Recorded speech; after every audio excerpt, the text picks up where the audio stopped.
दोस्तों कुछ ऐसी हिंदी वेब सीरीज जो कि पूरी तरह से बकवास है, इनकी स्टोरी आपको बिल्कुल भी पसंद नहीं आने वाली होगी। इन सीरीज में किसी भी तरह का कोई कॉन्सेप्ट भी आपको नजर नहीं आने वाला होगा। लेकिन दोस्तों क्या करें, ये सभी की सभी हिंदी सीरीज एक्चुअल में अगस्त 2024 की सबसे बेस्ट वॉच अलोंग सीरीज की कैटेगरी में चली आती है। तो दोस्तों समय की बर्बादी ना करते हुए चलिए जानते हैं कि कौन कौन सी ऐसी इंटरेस्टिंग हिंदी वेब सीरीज है आज के हमारे इस काउंटडाउन में, जो कि बकवास है बट वॉच अलोंग भी है।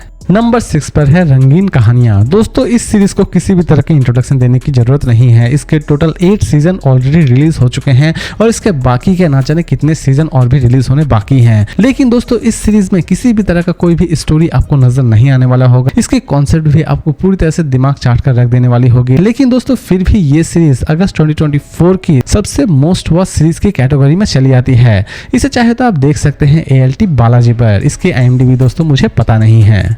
नंबर 5 पर है किस्सा। दोस्तों इस सीरीज में आप एक ऐसे ठरकी ससुर से मिलने वाले होते हैं जो कि अपनी बहू पर ठरकपन भरी नजर रख रहा होता है और लास्ट तक इन दोनों का मिलाव किस तरह होता है ये तो आपको इस सीरीज को देखने के बाद ही पता चलने वाली है। सीरीज के प्रेजेंटेशन सच में घटिया है, लेकिन फिर भी ये सीरीज बहुत ही ज्यादा देखी जा रही है। इसकी IMDb का कोई ठिकाना है नहीं, लेकिन इसे रिलीज की गई है उल्लू ओरिजिनल पर। नंबर 4 पर है नफरत इश्क। दोस्तों इस सीरीज में आप देखने वाले होते हैं अचानक से ही एक मर्डर हो जाता है और कंप्लीट सीरीज में इसी मर्डर मिस्ट्री को सॉल्व करने की कोशिश की जाती है। यकीन मानिए दोस्तों स्टोरी आपको काफी हद तक सुनने में बहुत ही ज्यादा अच्छी लग रही होगी, लेकिन यकीन मानिए इसकी प्रेजेंटेशन सच में वाहियात है।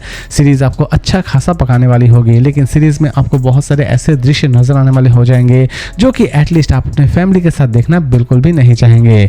इसकी IMDb रेटिंग है 10 में 4.8। इसे हंगामा ओरिजिनल पर रिलीज की गई है।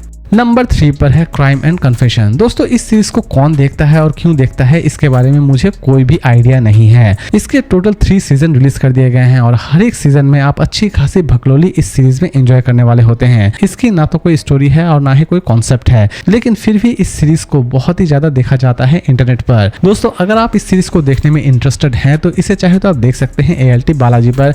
सॉरी दोस्तों इसकी फिलहाल IMDb रेटिंग नहीं है।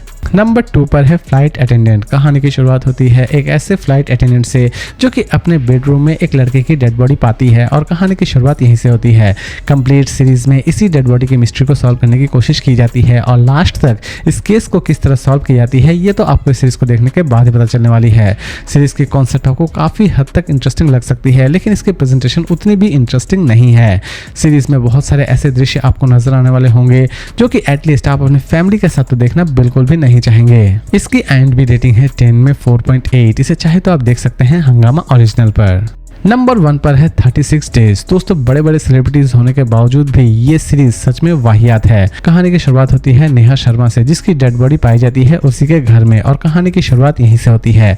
कंप्लीट सीरीज में असल में नेहा शर्मा क्या कर रही होती है, उसकी मौत किस तरह हुई, यही सारी चीजें दिखाने की कोशिश की जाएगी इस पूरे वेब सीरीज में। सीरीज में बहुत सारे ऐसे दृश्य आपको नजर आने वाले होंगे जो कि इस सीरीज को वॉच अलोन की कैटेगरी में लेकर चली जाती है। इसकी IMDb रेटिंग है 10 में 5.1। इसे चाहे तो आप देख सकते हैं सोनी लिव पर। तो दोस्तों उम्मीद करता हूं कि आज का ये काउंटडाउन आपको पसंद आया होगा। तो फिर मिलते हैं एक नई वीडियो के साथ।